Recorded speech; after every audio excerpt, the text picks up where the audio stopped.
ఈరోజు మనం కార్తీక పురాణంలోని పోలి స్వర్గం కథను చెప్పుకుందాం. భగవంతుని దృష్టిలో మానవులంతా ఒక్కటే.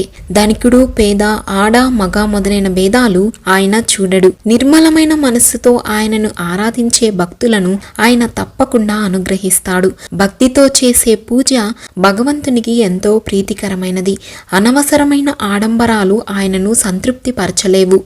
ఎంతో ధనాన్ని ఖర్చు పెట్టి ఎంతో వైభవంగా పూజ చేసినప్పటికీ మనసులో కల్మషం ఉంటే ఆయన ఆ పూజలకు ఫలితాన్ని ఇవ్వడు. భక్తితో పెట్టిన చిన్న దీపాన్ని అయినా నిండు మనసుతో స్వీకరించి ఆ భక్తులకు మోక్షాన్ని ప్రసాదిస్తాడు. పోలి స్వర్గంకు వెళ్లే ఈ వృత్తాంతమే ఇందుకు నిదర్శనం.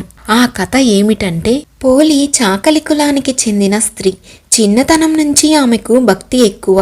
పూజలు అన్నా నోములు అన్నా ఎంతో ఆసక్తి. భక్తితో వేకుమజామునే లేచి కాలకృత్యాలు తీర్చుకొని పరిశుభ్రమైన వస్త్రాలు ధరించి తన శక్తి కొలది పూలు పండ్లు తీసుకువచ్చి పూజలు చేసేది. పోలికి యుక్త వయసు రావటంతో తల్లిదండ్రులు మంచి సంబంధం చూసి ఆమెకు వివాహం చేశారు. ఆ అత్తగారింట్లో పోలి 5వ కోడలిగా అడుగుపెట్టింది. వారిది ఉమ్మడి కుటుంబం.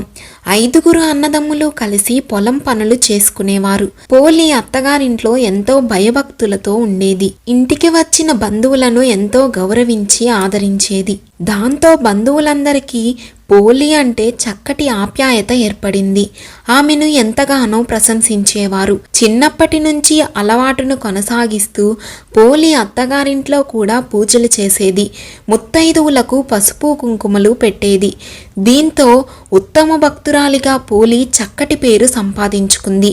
ఈ వ్యవహారమంతా పోలి అత్తగారికి నచ్చలేదు. తనకన్నా గొప్ప భక్తురాలు ఇంకెవరూ లేరు అనేది ఆమె అహంకారం. ఆచారాలు పాటించే హక్కు తన ఇంట్లో తనకు మాత్రమే ఉంది అని వాదించేది. పోలికి మంచి పేరు రావడం చూసి ఓర్చుకోలేకపోయింది. పోలి చేస్తున్న పూజలకు ఆటంకాలు కలిగించేది. ఇలా ఉండగా కార్తీక మాసం వచ్చింది.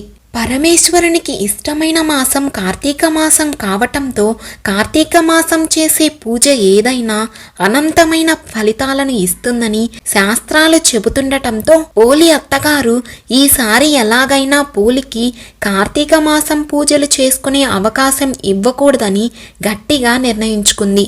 బయటకు ప్రేమలు నటిస్తూ మిగిలిన 4 కోడళ్ళని వెంట పెట్టుకుని పోలిని మాత్రమే ఇంట్లో వదిలేసి నదీ స్నానానికి వెళ్ళి అక్కడ దీపాలు పెట్టి పూజలు చేసుకుని వచ్చేది. ఇంట్లో ఉన్న పోలికి తాను వచ్చేసరికి పూర్తి కావాలంటూ ఎన్నో పనులు అప్పగించేది. చివరికి దీపం పెట్టుకునే వీలు లేకుండా అన్ని రకాల పూజా సామాగ్రిని దాచిపెట్టి మరీ నదికి వెళ్ళేది. పోలి మాత్రం తనకు చాలా పనులు అప్పగించినందుకు ఏమాత్రం బాధపడలేదు, కోపం తెచ్చుకోలేదు. అత్తగారిని అదేమిటి అని ప్రశ్నించలేదు. పెరట్లో ఉన్న పత్తి చెట్టు నుంచి కాసింత పత్తి తీసుకొని పత్తిని వత్తిగా చేసి ఇంట్లో మజ్జిగ కవ్వానికి ఉన్న వెన్నను తీసి వత్తికి రాసి దాంతో దీపం పెట్టేది. ఆ దీపం ఎవరికీ కనిపించకుండా ఉండేందుకు దాని మీద బుట్ట బోర్లించేది. ఇలా కార్తీక మాసం నెల రోజుల పాటు పోలి ఎటువంటి ఆటంకాలు లేకుండా దీపం వెలిగించి పూజలు చేసింది. కార్తీక మాసం చివరికి వచ్చింది.